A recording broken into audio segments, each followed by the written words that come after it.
Today, in the media conference with Lal Goel, which is brought to you by V4 News, Global TV, V4 Stream, Malladu TV, News Gaon Se, Samvad Sarokar News, Organ Donation India Foundation and Gyan.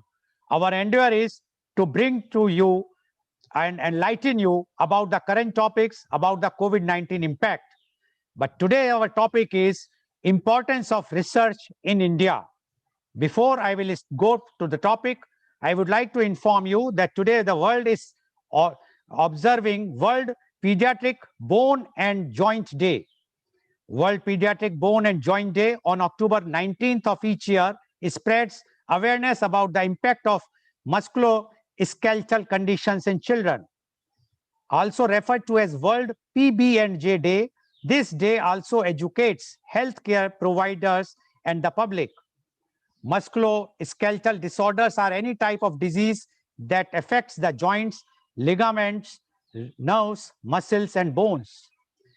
Musculoskeletal conditions in children and teenagers are becoming more common. Some of the most common causes of musculoskeletal disorder in children includes car accidents, playground accidents, and sports injuries. Other contributing factors to musculoskeletal disorder are obesity, poor posture, and vitamin D deficiency. We hope that more and more awareness will be created about this condition so that children can be saved from this musculoskeletal disorder. Now, today's topic is importance of research in India. Research is creative and systematic work undertaking to increase the stock of knowledge. It involves the collection, organization, and analysis of information to increase understanding of a topic or issue. A research project may be an expansion on past work in the field. Research projects can be used to develop further knowledge on a topic or for education, to test the validity of instruments, procedures, or experiments. Research may replicate elements of prior projects or the project as a whole. The primary purpose of basic research are documentation, discovery, interpretation, and the research and development R&D of methods and systems for the advancements of human knowledge.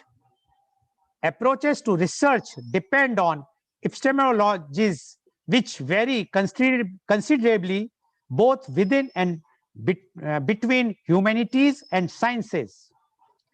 There are several forms of research: scientific, humanities, artistic, economic, social, business, marketing, practitioner research, life, technological, etc.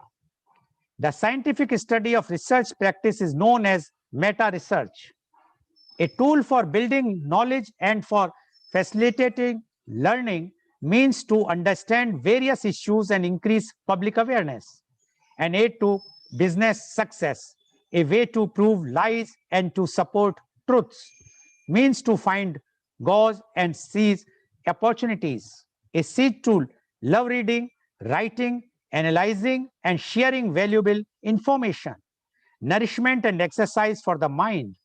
Several studies of publication trends have shown that India's share in the world research output hovers around 5%. But the rate of citations, the number of times these articles are cited and used as proxy for quality, is much lower at 2 to 3%. The number of students admitted to PhD level research programs doubled from 77,798 in 2010-11 to 1,61,412 in 2017-18, increasing at the rate by 10% per annum. The primary reason for this surge is mainly due to making PhD as one of the prerequisites for faculty positions in universities and colleges, and also for career advancements. The discipline-wise composition of PhD enrollments highlights the fact that the maximum number of PhD students are enrolled in science, engineering, and technology streams, followed by social science and humanities. It is very conspicuous that the percentage of PhD enrollment shows a declining trend in state public universities, institute of national importance, and central universities, whereas it is on the rise in private universities and deemed universities. This may have a reflection on the quality of research. There is a conscience that, barring a few exceptions, the overall quality of university and college level research in India is far from satisfactory. Besides, their low potential of application and patenting. Cases of corruption and instances of thesis for cash have been widely reported. Indeed, in many institutions, the quality of research is alarmingly poor and even dubious. These do not conform to international standards and hardly make any significant contribution to the theoretical or applied aspects of a given discipline. The lack of qualified human resource for research guidance, poor physical infrastructure, and inadequate funding could be the principal factor. Indian academics have contributed 35% of all articles published in various fake journals between 2010 and 2014. The International Consortium of Investigative Journalists have identified over 11,000 fake journals during the 5 years period 2010 to 2015. Studies have found that from a total article volume published in predatory journals, the large shares of research papers are in engineering journals, followed by those in biomedicine and social sciences. To strengthen quality research and refine higher education, the New Education Policy 2020 has recently brought many changes like introduction of credit-based courses and hours in teaching, education, and pedagogy for PhD students. The policy suggests mandatory engagement of teaching, assistantship, and assistance to faculty. PhDs in multidisciplinary and professional areas, such as in the field of healthcare, agriculture, and law, have to be included by all universities. A person undertaking a PhD should have either a master's degree or a 4-year bachelor's degree with research, and the MPhil degree will not be continued. For growing and catalyzing quality research in the nation, the New Education Policy 2020 envisions the establishment of a National Research Foundation, NRF, with the aim of allowing a culture of research to permeate our universities. And to discuss this very important point about the importance of research in India, we have a very, very elite, qualified, experienced panel with us. I would like to invite my first guest. He is Dr. Ajit Raijada, IAS. Dr. Ajit Raijada, IAS is the former State Election Commissioner of Madhya Pradesh. He is retired IAS officer of 1970 batch of Madhya Pradesh cadre with over 45 years of rich and varied experience in administration, policy formulation, planning, and management. He served as independent external monitor for Mormugao Port Trust, Ministry of Shipping, Government of India from 2014 to 2018.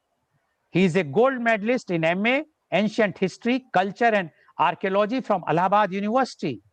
He has done PhD and DLit in Political Science. He has also done PG Diploma in Development Policy from Glasgow University, UK. He was Additional Chief Secretary of Home Department, Principal Secretary of Planning and Statistics, Secretary in various departments like Panchayat, Rural Development, Social Justice, Women and Child Development, Commissioner, Riva Division, MD, Agro Industries Corp, Director, Tribal Area Development Authority, and Sericulture Industries Department, etc. He was Chairman, Professional Examination Board. He was Principal Secretary, Technical Education, Science and Technology, and Commissioner, Higher Education. He was instrumental in setting up IIM Indore and RGPV Bhopal. He served on the board of governors of MANIT Bhopal. He served as Principal Secretary, Culture and Commissioner, Archaeology and Museum. He was the chairman of Jan Shikshan Sansthan, Raipur. He was member of Executive Committee, Indian Rural Cultural Center, Government of India, New Delhi. He authored 10 published works across the fields of history, political science, numismatics, and poetry. Welcome, Dr. Ajit Raijada on our show. Dr. Ajit Raijada, you heard what the report says, that the earlier, the more and more universities, the central universities or the state universities were granting the PhDs. Gradually, it has come down now to the private university or the deemed university. And according to the report, the quality of the research has gone down drastically in India. Now, but we would like to know your views on the importance of research in India. Mr. Dr. Ajit Raijada, please.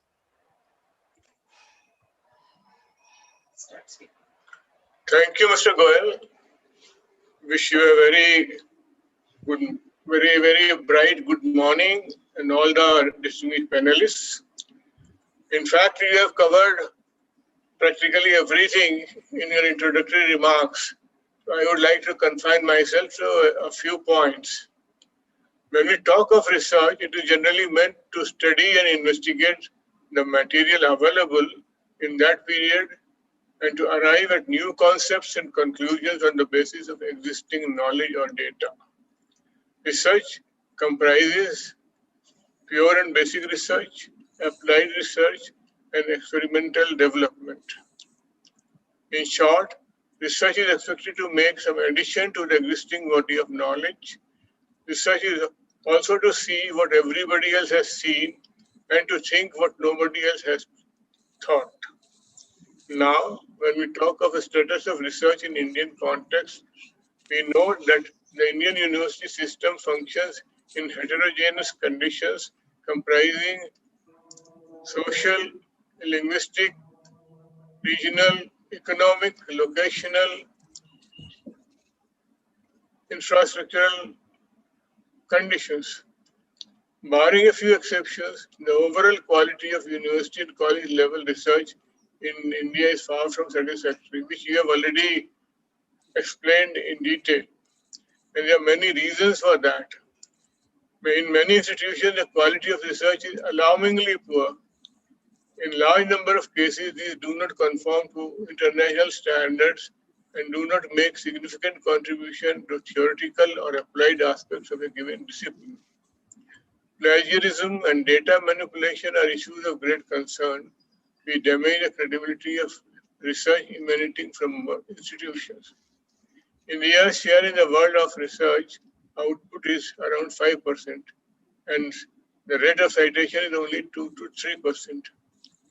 Quality of and quantity of publications is inadequate, lack of experimentation as a part of learning. India is only 216 per researchers per million population, whereas France and USA have 4,300 researchers per million. The National Education Policy outlines the vision of India's new education system, replacing the National Education Policy of 1986. Some of the highlights are establishment of a National Research Foundation to fund peer-reviewed research, to actively seed research in universities and colleges, to end fragmentation of higher education by transforming institutions into multidisciplinary centers of excellence. Suitable mechanism by UGC to coordinate research universities, especially in trust areas of science and technology. Research as a means of renovation and renewal and research for development of current technologies and a suitable system for monitoring and coordinated research. So we need to have a robust ecosystem of research, which is perhaps more important than ever with the rapid changes occurring in the world today. Today, we also have the criticality of research more than ever required. and for the economic, intellectual, societal, environmental, technological health and progress of the nation. Despite the critical importance of research and innovation investment in India is at the current level only 0.69% of the GDP as compared to 2.8% in the USA and 4.3% in Israel and 4.2% in South Korea. A comprehensive approach to transforming the quality and quantity of research in India is therefore needed. Faculty career management systems needed give due weightage to research. The government and regulatory changes required to encourage an environment of research and innovation. NRF will provide merit-based but equitable peer-reviewed research funding, helping to develop a culture of research. NRF will seed, grow, and facilitate research at academic institutions, particularly at universities and colleges, where research is currently in a nascent stage through mentoring of such institutions. Research quality and culture of innovation includes the following. Given these diversities, the strengthening of research culture in Indian higher education requires multi-pronged activities beginning with a bottom-up rather than a top-down, one-size-fits-all approach. Need to introduce a culture of research which is anchored in robust classroom pedagogy and curricula designed to arouse intellectual curiosity. Appropriate generalization and imparting of research tools and techniques to ensure that it eventually reaches fruition. We also have the research activity in Indian higher education system, which is largely governed by the age-old disciplinary boundaries in which academic departments function. It is imperative, therefore, that disciplinary boundaries break down to pave way to interdisciplinary, multidisciplinary, and even transdisciplinary research. Research training and capacity building for researchers and facilities under this program, HRDC in universities, university teaching department and research institutes is required. Faculty development programs have to be initiated. Refresher courses, orientation courses which are in place have to be strengthened. Programs and short-term programs have to be continued in a greater measure. Research methodology programs, capacity building programs have to be further strengthened because they are a weak point. Research writing workshops, research orientation programs, which are virtually non-existent today, have to be reintroduced and revalidated. Now we come to the question of what is in store for us in the future. What I feel is the need to improve research funding and its judicious distribution to promote quality research. Major bottleneck of disengagement of teachers in research is due to keeping this limitation to only promotion, which Mr. Goel pointed out, because there's so much of mindless research going on in the name of it is a sham and shame both, because teachers are just interested in getting the research thesis published or printed to get their next promotion. Whereas it was meant that it should be complementary and a continuous process. Research is a significant component for better ranking in both NAAC and NIRF, and universities and colleges have to come forward to make the presence of on national panorama. Thank you so much. Okay. Thank you, Mr.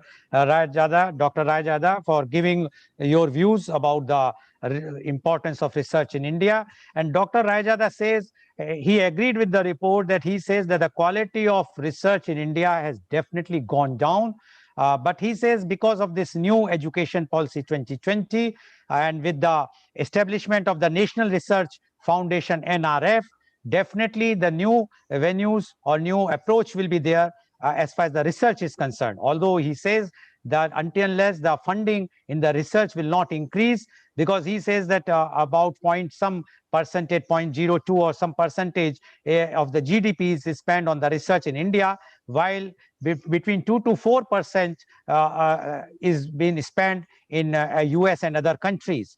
And he says in our country, in India, about 216 research per million is taking place, while in USA and France, more than 4,000 per million research is taking place. So he says, until unless we will not do it genuinely, it is not going to help us. He also mentioned that it is a shame that the research are only for the promotions or taking a degree of PhD. So according to Dr. Rayajada, this new education policy and the establishment of a National Research Foundation, NRF, is going to enlighten and definitely give the new light to the research. And if it implemented properly, definitely the quality of research will improve. Thank you, Dr. Rayajada, for giving your views. Now I would like to invite my next guest. He is Dr. Mohanlal Agrawal. Dr. Mohanlal Agrawal is the former professor of marketing, innovation and management, IIM Lucknow, XLRI Jamshedpur, and California State University, USA. He is president of Indo-Gulf Marketing Association. Dr. Mohanlal Agrawal is US Fulbright Fellow, Boston. He is also EFMD Fellow, Paris, as well as British Council Fellow, London. In 2019, Dr. Mohanlal Agrawal was ranked among the 251 most fabulous global education leaders. Welcome, Dr. Mohanlal Agrawal, on our show. Dr. Agrawal, you have heard what Dr. Rayajada has mentioned. He is very clear. He says that, yes, the quality of research in India has gone down drastically, but he is hopeful with the new education policy 2020 and the establishment of NRF, the country will see some good research now. And he also mentioned about the low funding as far as the research is concerned. Now we would like to know the importance of research in India. Dr. Mohanlal Agrawal, please. Please unmute. Dr. Agrawal, please unmute. Yes. Thank you very much, Mr. Goel. Your preamble, your introduction is always wonderful. Almost one can, hear it with rapt attention. And I'm so happy that, we also have such an erudite person, Dr. Rayajada, who happened to be from the same university and probably very, very neighboring department of Allahabad University where I was. There is a saying in literature, and I'm sure that all of us are aware of, and I want to say it with all modesty and with all respect to everyone, and that is called lies, damn lies, and statistics. My feeling is that at this particular moment, we are using some of the data that has been mentioned in that particular direction. And in a way, I'm sorry, but I will be taking a little contrary view in which it has been said that the research quality has gone down. I'm not sure that the research quality has gone down. The thing which I would perhaps agree with is the research quality continues to be low. But the moment you say gone down, which means that we were doing great at some point of time and we are not doing any more that particular great. I disagree with that with all respect to my panelist specialists. And therefore, I believe that the research quality continues to be low. Now, why it is continuing to be low? Let us take certain parameters which are very, very macro, coming from industry, coming from economics, coming from society. The country always had a little bit of resource constraints, and research happened to be one of those areas where government would give when it has some money. It never gave money as a first priority because priorities got changed in other directions also. And that is the reason why our research and development expenditure is low, like 0.6% or 0.56%, as Mr. Lal Goel, you had correctly mentioned. The second point is that when you are taking that these researchers per million, again we are going into the same direction which I said, that lies, damn lies, and stats. We are talking about number of population or number of people in a country, and they are not comparable. So France and USA, the population, in the case of USA, we are talking about 230 million people. Well, in the case of France, we are talking about even just about less than 100 million people.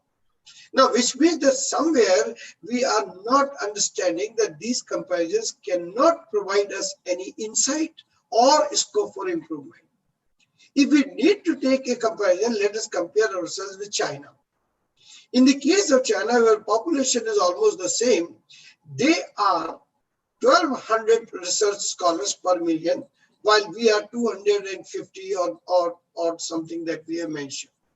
But their budget is almost 5 times than what we have given. They are also spending somewhere about 2% or a little bit over 2% of their GDP than France and USA.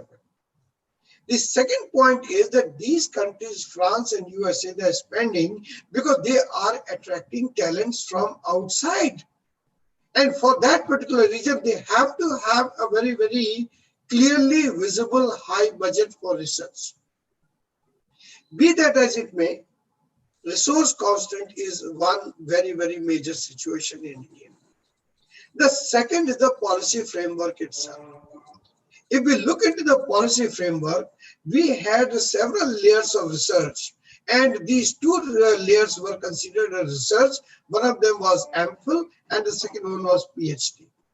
I'm so happy that you mentioned again that the MPhil is no longer a part of the new economic education policy, which is the correct thing to do. But unfortunately, government hasn't reformed the PhD program even in this new education policy. Let me give you 3 instances where I believe that this policy is still the same as it was. For instance, even at my time, when I'm talking about 20 years ago or 30 years ago, we needed to wait for 2.5 years before we submitted our PhD. The same time is still there today. And while technology has changed, Google has come, so many other literature reviews. Why are we saying that it has to be 3 years or 4 years or 2.5 years minimum? Why can't we make it shorter? If we can make 2 years program postgraduate into 1 year, because it is the right thing to do, we should also look into the PhD program at several layers and should have several layer descriptions. So therefore, what happens? There is an inefficiency. And when there is an inefficiency, there is a corruption.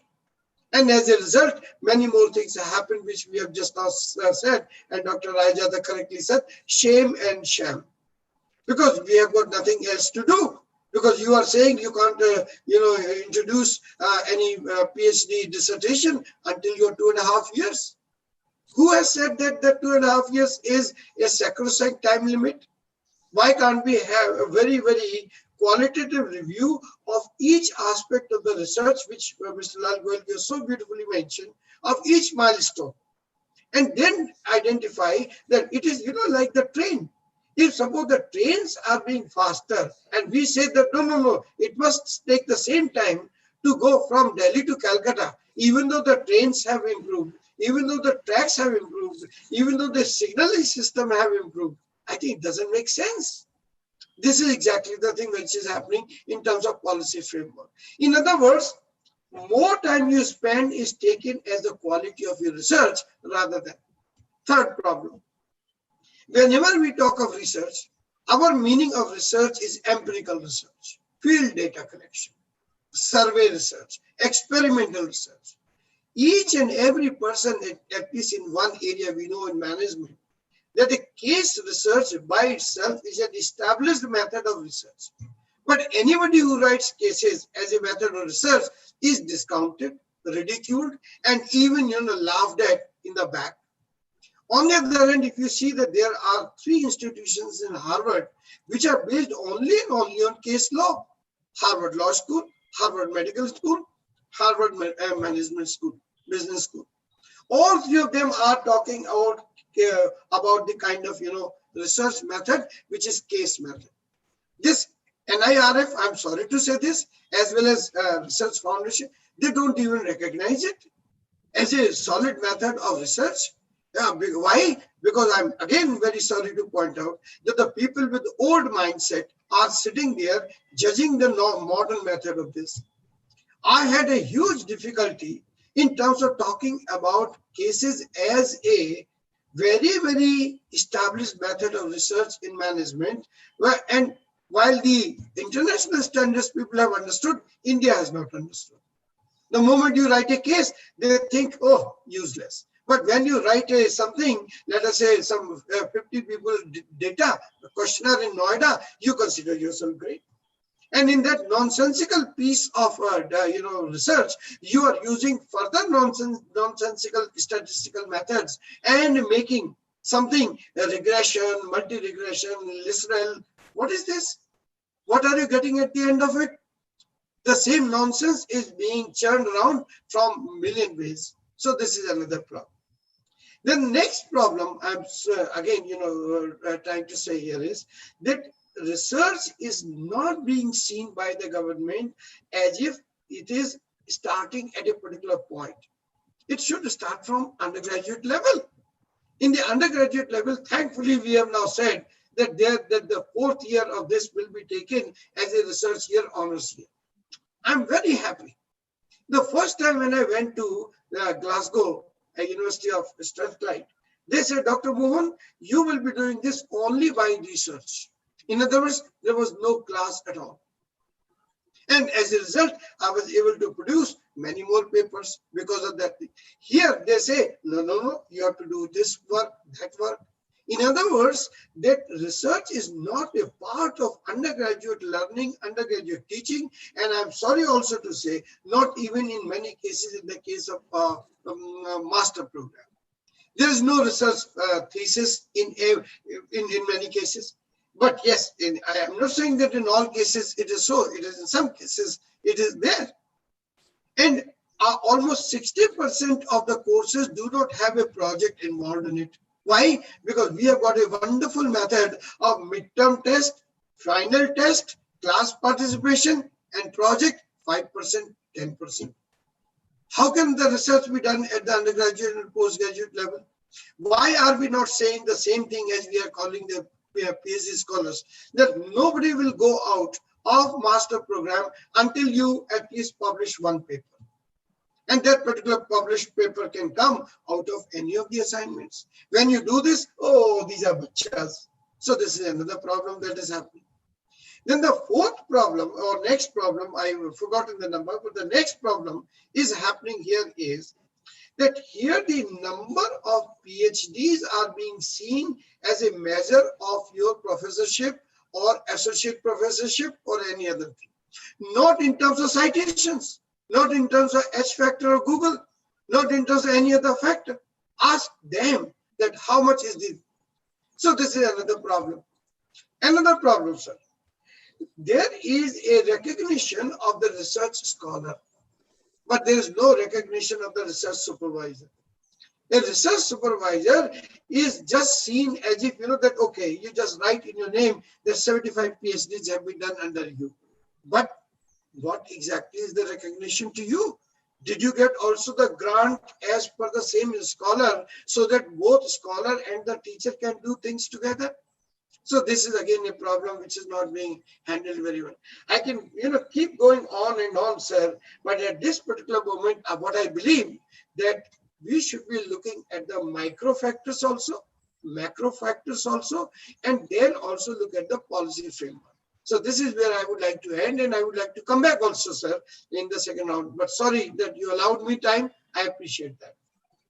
Thank you very much, Dr. Mohanlal Agrawal. And he has given lots of grievances and his reservations about the Indian research works which are going on. And he says that to say that research standard has gone down is incorrect. It was always low and it has continued to be low. He says we have not done any good research in the past. We are not doing it today also. And he mentioned about the NEP, the New Education Policy 2020. He says, although they have established this NRF, but no use. He has given many points, and he says, until unless the funding is not proper, he said, why to compare with US and France? They are very less populated. Come compare with China. He says that China, the number of publications are about 1,200 or so in comparison to 200 in India per million. And he says but the GDP, they are spending 5 times that what India is spending. So he says that we have to see how until unless the proper funding is not there, the research quality will not come up.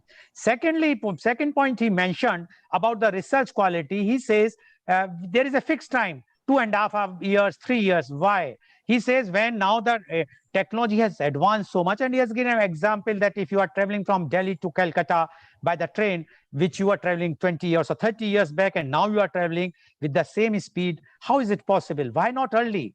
Now the technology has advanced so much. So he says that the quality time which a researcher is wasting only on time, not the quality time. The time is wasting, which he would have generated a good quality research in a shorter time.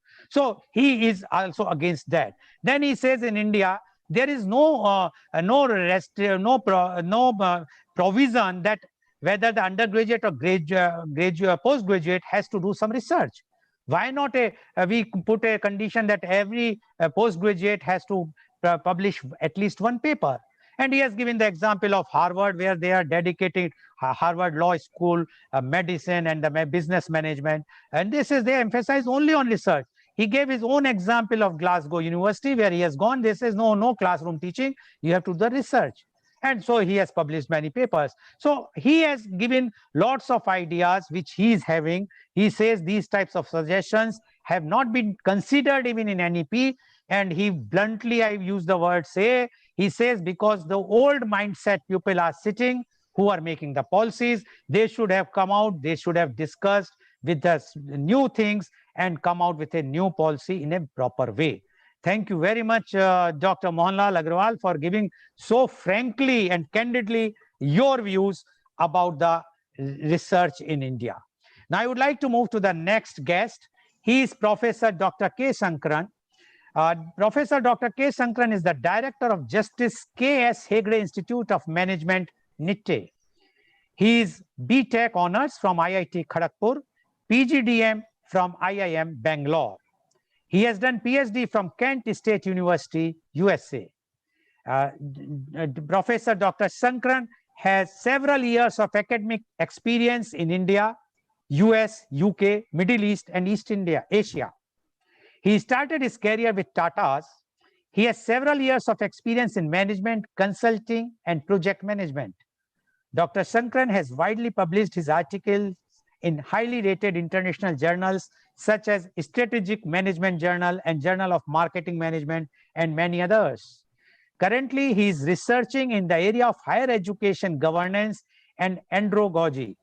Welcome, Dr. Sankaran, on our show. Dr. Sankaran, you have heard what Dr. Raijada and what Professor Dr. Mohanlal Agrawal has mentioned. Both are of the same view that the quality of the research in India is not of international standard. Dr. Raijada's view was that the quality has gone down, but Professor Dr. Mohanlal Agrawal says it was never up, so the question of going down is not there. And according to Dr. Raijada, there are lots of problems in India. The main first thing is about the funding. And he has given the statistics about it, which you have already heard. And Dr. Mohan Agrawal says that we have to compare with China, and he has given those statistics. And he has given new suggestions about this new education policy 2020. And he says until unless those things are not incorporated properly, and until unless we will not reduce the time of 2.5 years in the research, we will not achieve what we have to achieve internationally. Now, you are director of a deemed university. And in my initial remarks, I have mentioned something about the deemed university. I will not stand corrected, but I say that these are the perceptions, these are the feelings. But definitely now we would like to know from your side what you say, Dr. Sankran, the importance of research in India. Professor Dr. K. Sankran, please. Please unmute. Please unmute. Sir, unmute Please yourself. Sir, unmute please yourself. unmute. Please unmute. You have to unmute, please. Yes, Is that please. okay?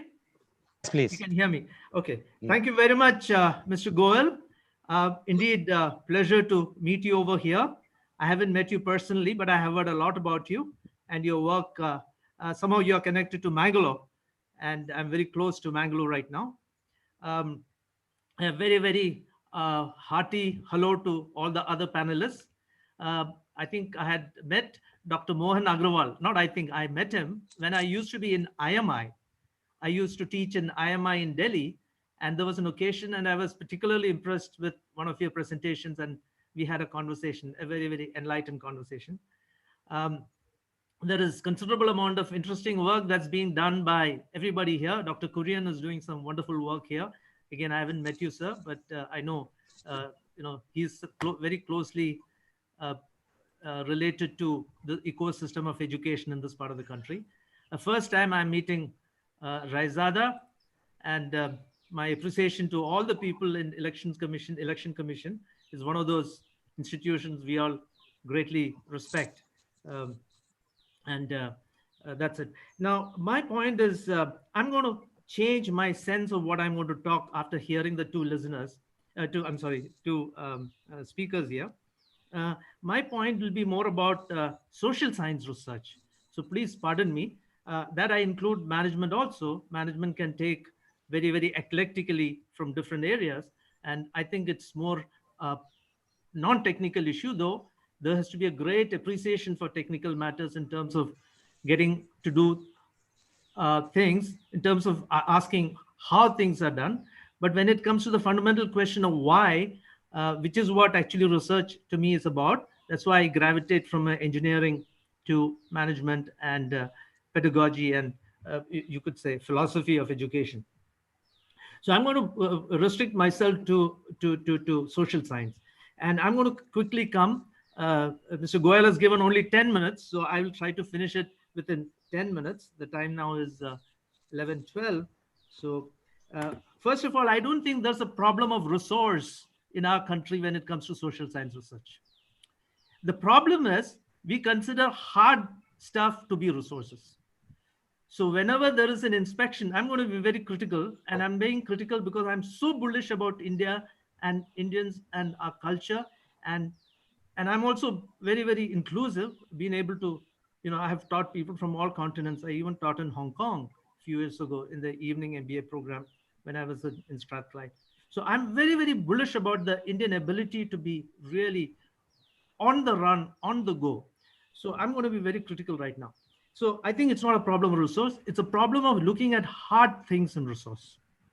So if you take a typical great university in United States, for instance, and there are a lot of things wrong with America, but then in this respect, you will find the most prominent building is really housing the library. In India, including the most well-funded institutions in our country, I was fortunate to attend some of the best. You will find the most important building is administrative building. So now my sense about our country is we are not putting resource on the intangible. And that's very, very obvious. I don't want to get onto this too much because there are too many points. Second thing is we had a culture of expediency.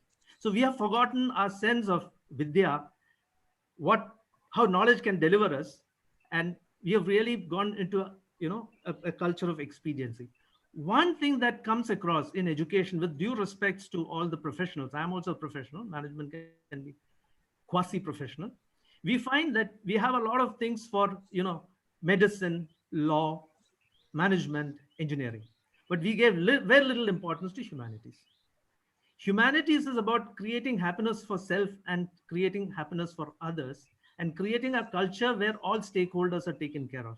Now, all the great things in humanities have been already talked about. It doesn't require too much to say that, we should follow stakeholderism. We need to be very, very serious about it. And we have to stop, having platitude like students are customers. Student is not a customer, he's an accolade, but an amazing person. The student is really kind of an extended family, especially from an Indian perspective. And sometimes we are not able to follow it, but then we should be happy to say, yeah, I made a mistake, and this is what I would like to. So the mind and body cannot go exactly, simultaneously in the same fashion as Western materialism would have it. Mind is superior to body, and mind is ahead of the body. Teaching and research are not very, very different. And I'm going to defend private universities, not because I'm in a private university, but because I chose to be in the private university when I came back to India with a very good degree, and all these institutes of eminence were willing to have. They had given me appointment letters, but I thought it's important to, really do some serious work. So I went and joined SP Jain, which was so much, it was not as eminent as it is today. So what I think what we have done is we have actually kind of said, research is elitist. Now, this is the time to change that and kind of have a granular look at private universities.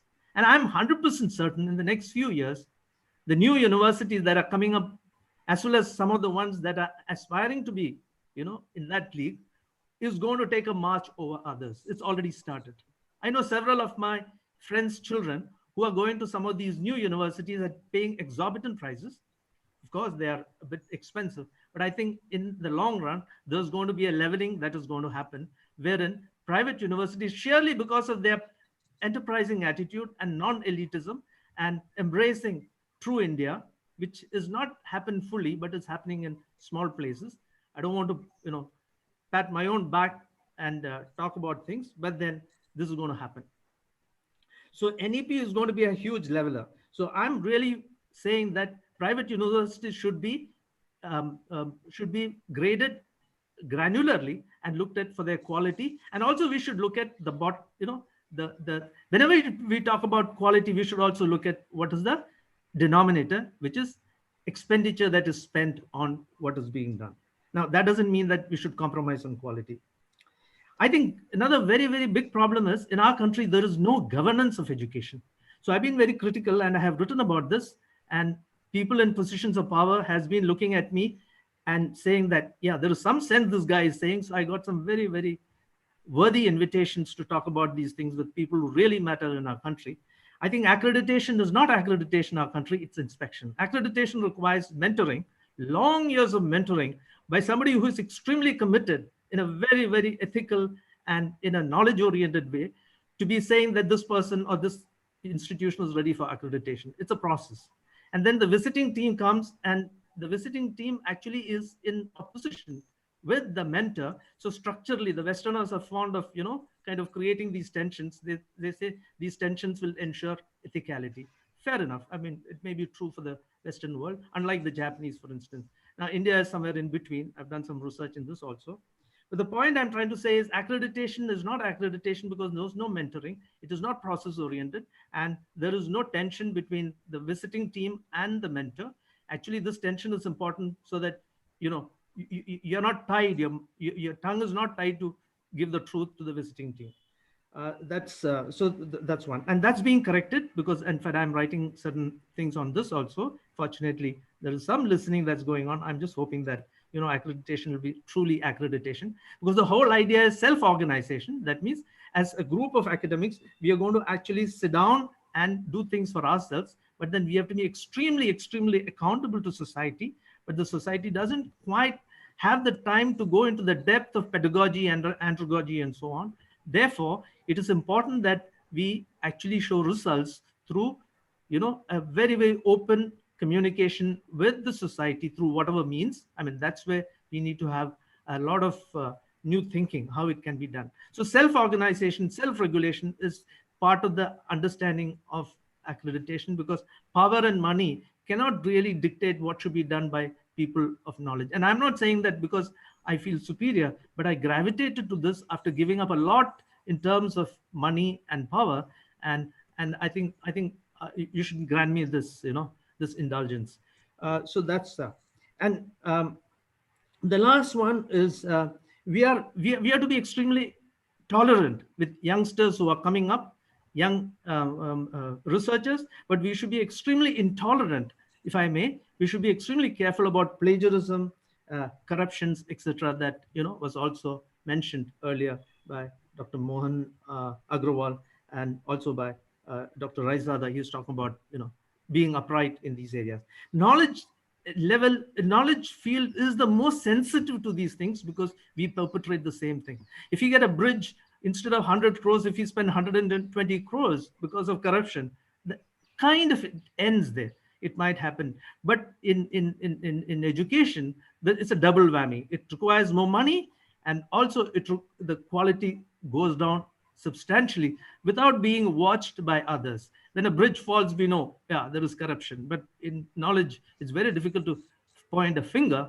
So it has to be self-regulated, and there are enough people in this country who can uphold these things, provided our leadership is truly for having people with integrity. I go to the class and I'm reasonably good in my subject. I'm pretty good actually, but I realize that the most important thing is fairness. The most important thing is humility, to say that I don't know. Sometimes feign ignorance so that my student really rises up and starts doing things. So this pedagogy and andragogy are such important things. We can talk about it later. It's the most difficult thing I can tell you. I was in project management. I was in management consultancy. I was in sales for some time. Teaching is extremely complex because there's head and the heart in it, and this teaching has to translate to our own seeking truth, which was mentioned by Mr. Goel earlier. So especially in social science, it's rediscovering, it's researching for the nuggets of wisdom which have already been handed to us by all the great religions, the early proponents. So it's basically rediscovering and making it part of our DNA. So that's what we need to do. We don't need anything else other than really serious academics who also are respectful of society and say that I'm going to learn from anything. And that's what Indian culture is. So you learn from an elephant god sitting on a mice, or a mouse, and here you are.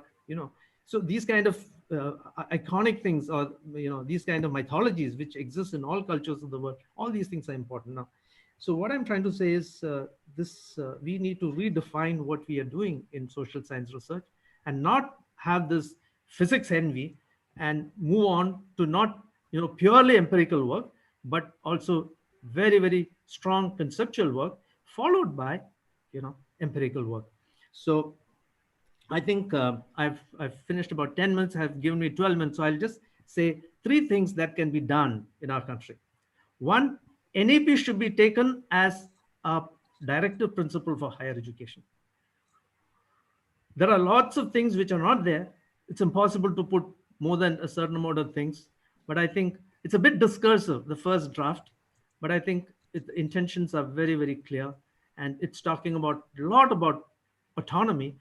I searched for the word autonomy. I did some content analysis. About 200 times, more than 200 times the word autonomy comes. And autonomy is basically ingrained into the Indian psyche. For instance, we have so many languages, we have so many religions. It's all about governing yourself. So we have forgotten the difference between law and justice, from act and jurisprudence. We have lost the ability to understand these things because we've been so controlled. And yet these controls don't work because culturally we are a free people. So I think we need to go for self-organization. That's my first point. And there are many different ways of doing this, though it may appear difficult if you just go by the habits of the past of the last 70 years. We can talk about this. And I have checked it out with my students, my colleagues, and it's worked. Second thing is we need to understand social entrepreneurship. Entrepreneurship is, in education, there is entrepreneurship possible. And I've discussed this with a lot of people. They just don't think people in education are for social entrepreneurial reasons. So we need to have the right people who would be actually managing education, and the right kind of impetus given through governance rather than direct regulation. I can go about this. Last 7 years I've been researching this area. I can really say regulations are very like this. I stopped teaching classes for my students because I have an external exam with an external paper, and I'll be very dishonest to them, or rather unfair to them, if I have to teach. So I don't teach directly my subjects. It's pretty bad in the university system, which I discovered only 7 years ago in my 50s, kind of a thing. So these regulations are really, and the public universities are not under the fetters, and I'm very happy, and I'm a beneficiary of that. And I had, great teachers teaching me at IIM Bangalore who were very, very different in their approaches. One person will not have an exam, another person will have an exam. Both were beneficial to me. So that is, so self-order, social entrepreneurship, and a new leadership. A new leadership where we say co-creation. The industry is talking about co-creation. I was in industry for 10 years. Why Paulo Freire talks about this. Co-creation. All the nice stuff that the industry says today have been told by some great thinker in the past. So knowledge management people, I think the IT fellows are doing so well, and I'm so happy for them. A lot of my colleagues and a lot of my, their children, my own old students, they're all doing so well because we have that knowledge orientation. It has to come to the university. Ye chalega, wo bhi chalega. That is true, because that's the whole idea about education, is to know when to say X or Y. But actually, the Western idea of science, where discrimination, and I'm very happy about these classifications and taxonomies, where you follow the principle of mutually exhaustive, mutually exclusive, collectively exhaustive principle. But that doesn't hold in social science. We are trying to fit that in, and we have all kinds of empirical studies which are pretty shallow. I'm sorry to say this. So I don't know about science really, but I think social science research, it's the best is being written by our forefathers and some, contrarian people like Kumaraswamy or Dharampal, or now we have Sanyal, for instance, talking about history, or to some extent Shashi Tharoor, and these are not based on empirical work. It's about knowing, understanding the deeper sense, or Pavan Verma and so on. And so many new people are there emerging today. So to me, that is research, and that should be the starting point for any empirical work. With due respect to empirical work, I would say that. And I finished 13 minutes. I think I've overshot my time of a little bit more. Thank you very much, and we'll be very happy to take this conversation further. Listen to that. Thank you very much, Dr. Shankaran, for giving your very forceful initial remarks, or you can say about the research in India. And according to Dr. Shankaran, there is no dearth of funds.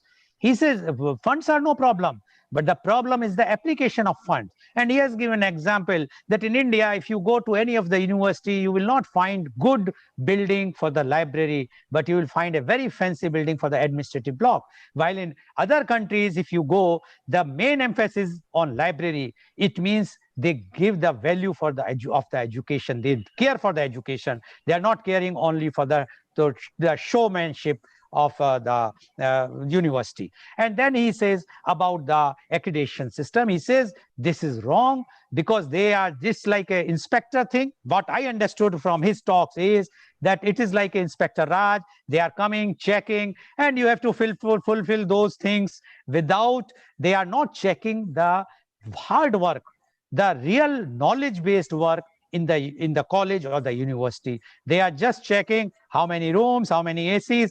If I'm, is it correct, Dr. Shankaran, what I'm saying?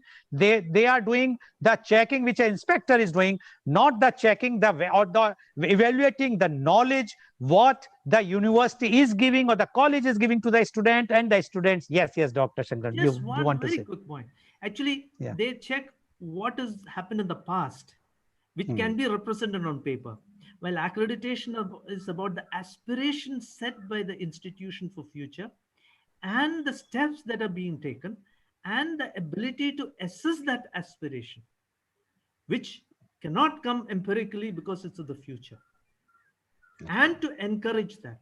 So futurity is missing in this accreditation. It is missing. So structurally and results wise, it's not accreditation that's happening, and this has been admitted in NEP. Because Dr. Shankaran, I will give you an example. Recently, I will not name the institute, the AICT team came and they inspected. and they were not talking about the quality of education, which is a very, very prime educational institution. I will not take the name, but what they were thinking, what they were pointing out, you are not having a lift. Now it's a 3-story or 2-story building. You should have this room size is bit small. It should be more. While this building was constructed years and years ago. That's Now, and they said, now we are reducing your intake of students by 50%. Yes, sir. Now, this is, if these things are going on, how the importance of we are talking of research. I said even the basic amenities, basic things where they are actually working like a same government inspector Raj, or whether it's a district supply officer or any other officer who is coming, and they are terrorizing the institutions. Some cases I will not say, but yes, there are corruption also involved in these types of things. But what Dr. Shankran says, he says we have to give more emphasis on the knowledge, and we must provide that knowledge. We must appreciate those things. And he says, whatsoever anybody will say, but the private universities, if they are giving proper free hand, they can show the results because the entrepreneurship is there. While in the public universities, the government universities, although there are very good, but still these private universities, and which he has mentioned that now there's some universities which has come out, they are doing very, very good work. And according to him, the time is not far when Indian standard of education will be far high. But all depends how the leadership works, and they should also have the team of those who are really knowledgeable person.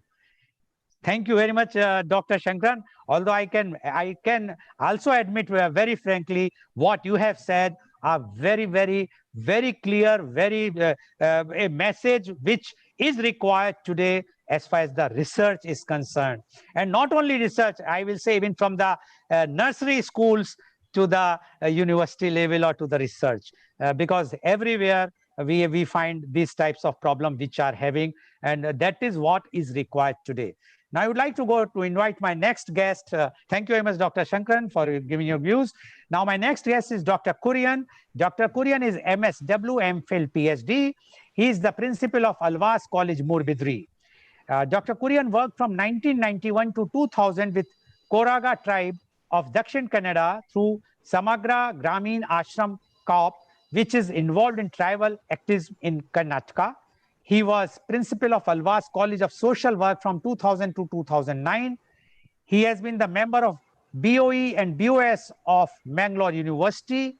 He initiated 16 new postgraduate programs and coordinated and implemented the academic, administrative, and infrastructural and research requirements. He coordinated NAC visit for the first time in the institute and completed the NAC accreditation. He initiated more than 30 certificate courses. He initiated various teacher development programs. Dr. Kurian initiated research-centered pedagogy for postgraduate departments. He is guiding and monitoring the academic functioning of 174 faculty members and 40 departments. Welcome, Dr. Kurian, on our show. Dr. Kurian, you have heard Dr. Raijada, Dr. Mohan Lal Agrawal, and Dr. Shankran. And they have given their different views. I need not to repeat. I want from you the importance of research in India. Dr. Kurian, please. Thank you, sir. Considering the great persons with me today, I consider I'm a student. I'm not that proficient and well-versed with the kind of things as they have compared to their experience and expertise. I'm just a student. So I start somewhere from a saying. In my elementary class, we used to have a saying, Nodi tili, Madi kali. That is a saying in Kannada. That is, see by, understand by seeing, and do, learn by doing. Understand by seeing and learn by doing. Nodi tili, Madi kali. Now, research is a system required for Madikali, that is, learn by doing. So our traditional families or India as a society or any society had doing as a first thing rather than learning from somebody. So now if you look at our education system, as we are discussing NEP or the whole system, we had a system called teacher centered, then when we shifted to a student centered pedagogy, then we shifted to a system centered pedagogy, then now we are speaking of constructivism. In the whole scenario, any student would not get enough opportunity to experiment. Of course, national education policy is speaking on it, but my point is, will any student now or maybe in future will get an opportunity to experiment, because a class of 60, one teacher with 6 subjects and fixed targets of marks and passing. So this, unless this structure change, we will not be able to get any research, qualitative research as we call, because the quality of research, I'll talk it about later. When we say quality, what is the measure for quality? Is it the quality standards of Western countries or other countries, or is it the publication, or is it the citation, or is it the result of the research which is going to be pragmatic or which is going to be used elsewhere for human welfare?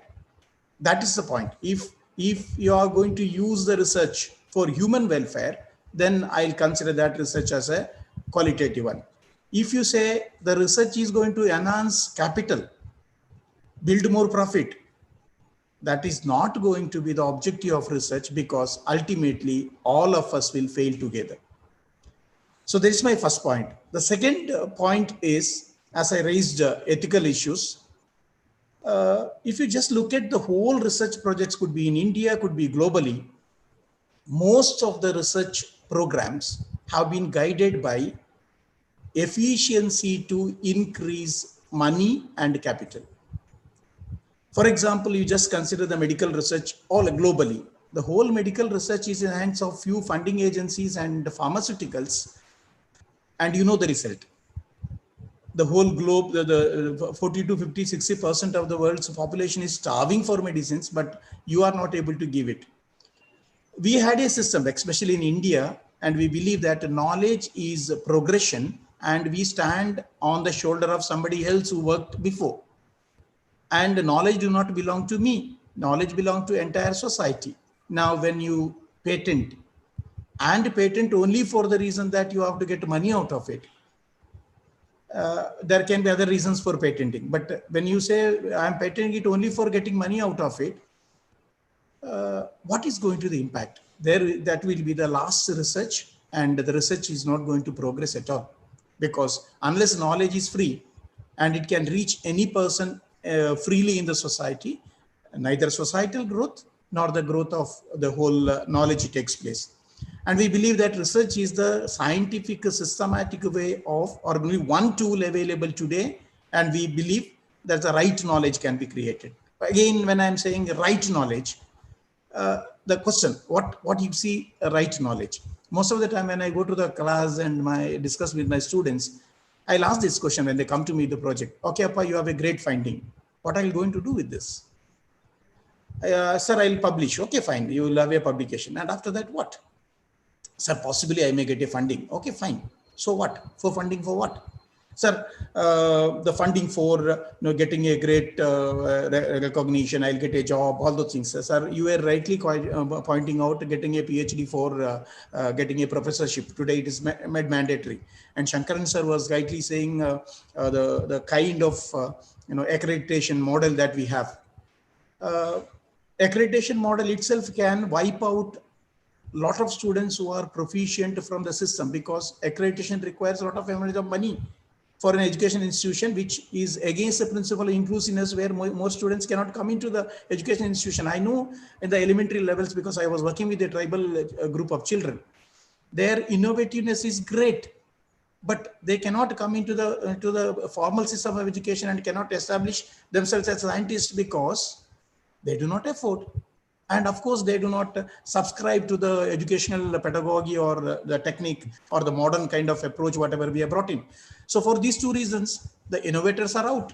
They are not within the campus. And most of the students who come into a postgraduate education level today, I'm very sorry to say this, are just repeaters. They repeat the things whatever been told to them, not even a single word of inquisitive question. So from where the research would come? So most of the projects and most of the PhD theses, I'm very sorry to say this, are copies. Plagiarism is very high, and that is why our innovativeness and the uniqueness is dying out. So then I have one more point that is even Mohan sir mentioned it very intensely, and even Raisa sir also mentioned it. So research, most of the research, it could be science, it could be social science, it could be medical, it could be microbiology, biotechnology, a field which is very emerging today as we look at it. Are they integrated? There are things which are happening in engineering, but there is a big engineering innovation, but the society who is going to encompass it doesn't has any know of it. We have a theory, something called a cultural lag theory. Today, a man in the village would believe that injecting a medicine is a best cure than giving it orally. It is because there is the distance between the lag between a technological growth and a societal understanding. Now, when this technical lag, the natural lag is there, we may not be able to integrate the things into the society. So, what I believe is, if at all there is research, there should be integration of all the subjects. Say, for example, in a medical research, a medical research is taking place in the team. There should be a psychologist, there should be a sociologist, there should be an anthropologist, there can be an engineer. It should be a teamwork, because we speak more of integration and intra departmental or intra subject research today, but it is happening very rare, because there are a lot of egoism, lot of kind of subject specificity in the research among researchers. And the last point that I would like to make is, as Shankaran sir was rightly quoting, research is almost considered to be a path which is already been done, and the same path is been, especially in comes to the methodology, as Mohan sir was rightly saying. We have a methodology based on statistical empiricism, where a lot of statistical techniques are taught to us, and a methodology where we say the approaches of selecting sample, or affirming the power of the sample, or getting the sampling structure and sampling method proper. All these things are required for research. But beyond this, when these all things are happening, ultimately, when a student or a particular person comes out with a research, there is very less innovation in any research project. Even after following all these things, the innovation is very less and very few. And this is because there is a systematized way of looking at it. Your literature review has to be in the same order. Your whatever you do, it has to be in the same order. If you do not complete this chapter before this chapter, you are not going to be considered at all. You cannot change research in between. You cannot violate. So there is a set of regulations which is definitely against the kind of innovative mindset itself. The research methodology and research systems established in almost all the universities are against the innovation itself. A student should be able to find out the method also which suits him. It needn't have to be the same iron cage which is being shown to him. He can come out of the cage and also think something else. But unfortunately, the whole academic system became so Shastriya, we call it in Karnataka, Kannada. It is so classical that you cannot step out of it. So that itself is against the spirit of research, because research tries to build the basic inquisitiveness in every baby. So when we all are born, we have inquisitiveness. All babies, all human beings have inquisitiveness. That has to progress, and that has to continue. If that has to continue, research has to percolate deep into the society, not into the universities. So there should be enough possibilities and promotions of research. And I agree with the whole fact that it is not a graduate program when the research has to start. A student, at least at the high school level, has to identify a few topics and few subjects which he can work on. And there should be mentoring for him from that class. He may take up social sciences later, but he was conducting a study on botany in SSLC. Let him continue that. You needn't have to, since he has taken up English literature, he needn't have to discontinue with the things that he has been doing. So there are a lot of fragmentation, there are a lot of compartmentalization which has to go. There should be more openness. We believe that the world is growing and we are open. So I believe research is very important. Ultimately, I agree with Goel sir. We today, all of our opinions get framed based on a lot of reports on media. Just think, how fact-based are their reports? None of the media personnel, because it's required there, none of the media persons have any kind of fact collected before presenting a fact or presenting a kind of a news or whatever it is into a public mind. And that is totally so dangerous, because once the belief systems are built into the system, saying that you can speak out without having facts, that is totally against the innovative ideas of the ideas of any person. And I believe fact based, integrated, and I salute Shankaran sir for taking up the need for social sciences and social research, because we are in the mad run of creating resources out of sciences. The study of science is nothing but today increasing the money. So we are in the mad run, and we all know where it is taking us. It is taking us to ruin. So there is a need for inclusion of factual social sciences, and considering the findings of social scientists also when taking a technical decision. A medicine has to be introduced. What is a sociologist view? A bridge has to be constructed. What does the cultural anthropologist say? A dam has to be constructed. I was a little part of that Narmada Bachao Andolan with Medha Padkarji. I know the difference. Dam, we have very good technology, but what about the people who have never seen a bulldozer before, who are tribals, and how they would understand dam? So there is a wide gap between where our people live and the labs and the universities and research and science especially. So I believe there should be more integration, and I completely agree with Shankaran sir that should be more focus on social sciences and integration of the findings of social sciences into other areas, which is very, very demanding today. Thank you. And I salute all my dear co-panelists and such a rich experience people. Thank you very much, sir.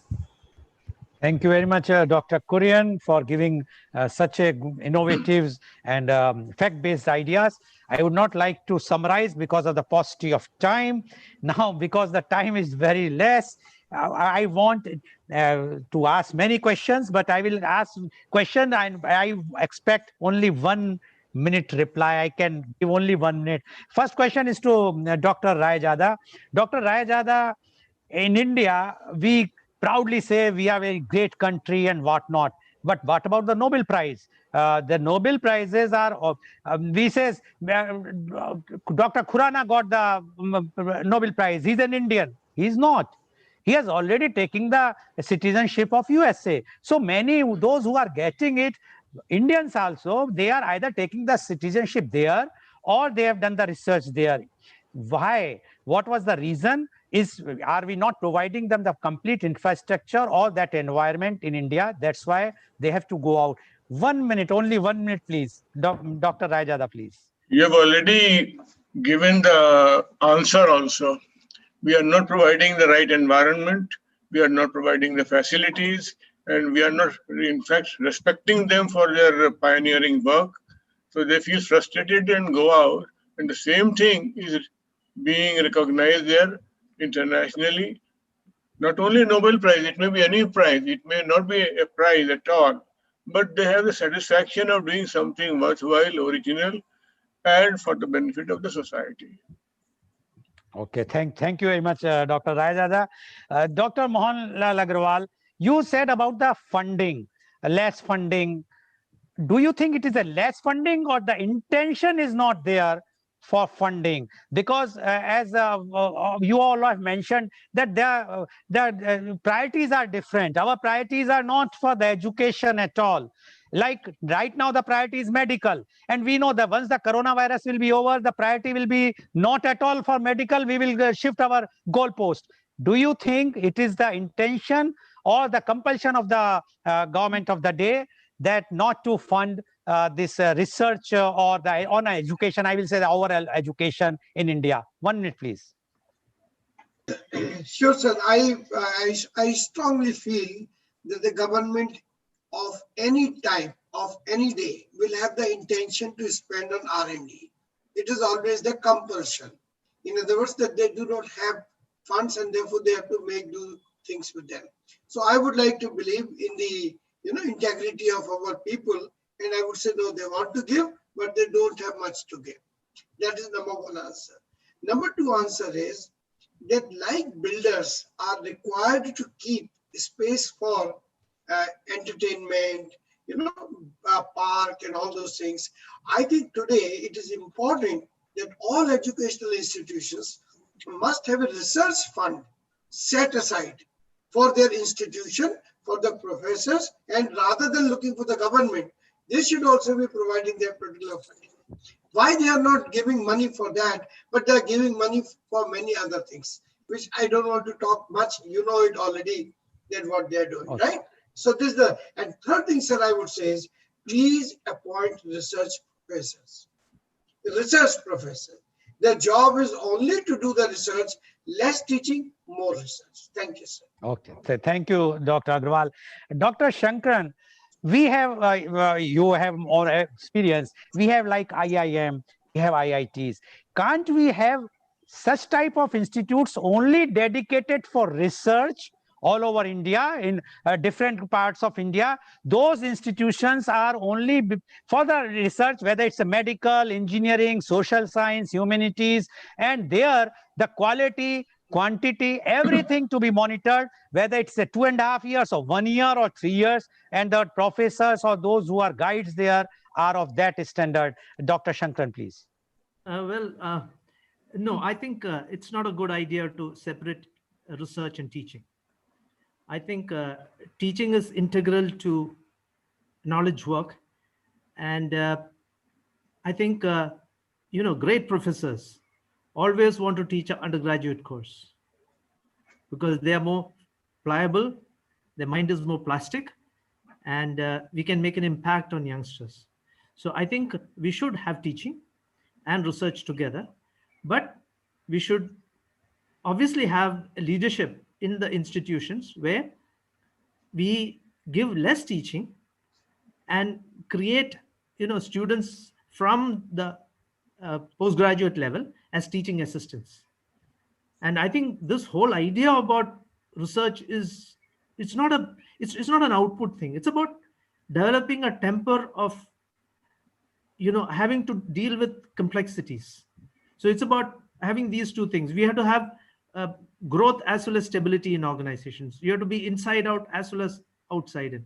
How do we actually create a group of students who can wrestle with these complex ideas and be contextual when it comes to the actual action? To do that, to have that flexibility, they should rub shoulders with scholars. Now, this scholarship also is dangerous because if that gets into their head, they'll become exclusive. So humility and tentativeness is part of the knowledge work. But that tentativeness comes because of the knowledge we have, not because we are indecisive. So we have to convey, as an MBA student, I keep telling them, you're dealing with an extremely complex thing. So don't think you have got the right answer, but be very, very contextually oriented, make a decision, but don't be cocky about it. So mind and body have to go separately, so to say. Mind is okay. Thank you very much, Dr. Shankaran. Dr. Shankaran, I have to, because I'm sorry. Time was. Thank you very much. Sorry, but time is less. Dr. Kurian, is God now that after this discussion, do you think the compulsion to have a PhD degree in the universities and college teaching can be dispensed of, so that even a good teacher who is not having a PhD can teach, or the quality of research will be good, and those who are just taking, their motto is just to get a job, they are taking the PhD in all the ways, as we have already discussed? What is you say in a very, very short time?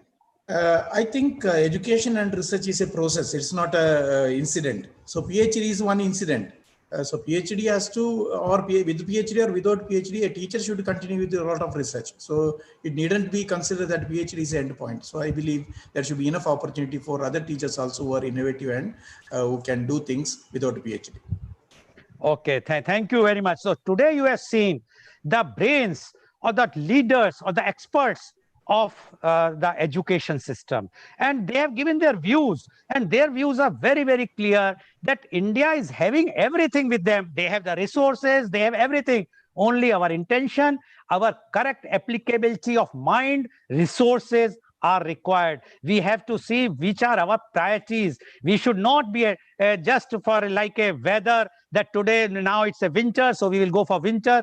We have to have some stability in our thoughts, and we must continue, and we must consider the humanity, which is very, very important. We should not only chase the money, we must do the work which is beneficial for the society, for the country, for the world. Then only our research will be beneficial for everyone. Thank you very much for joining with me. Thank And you.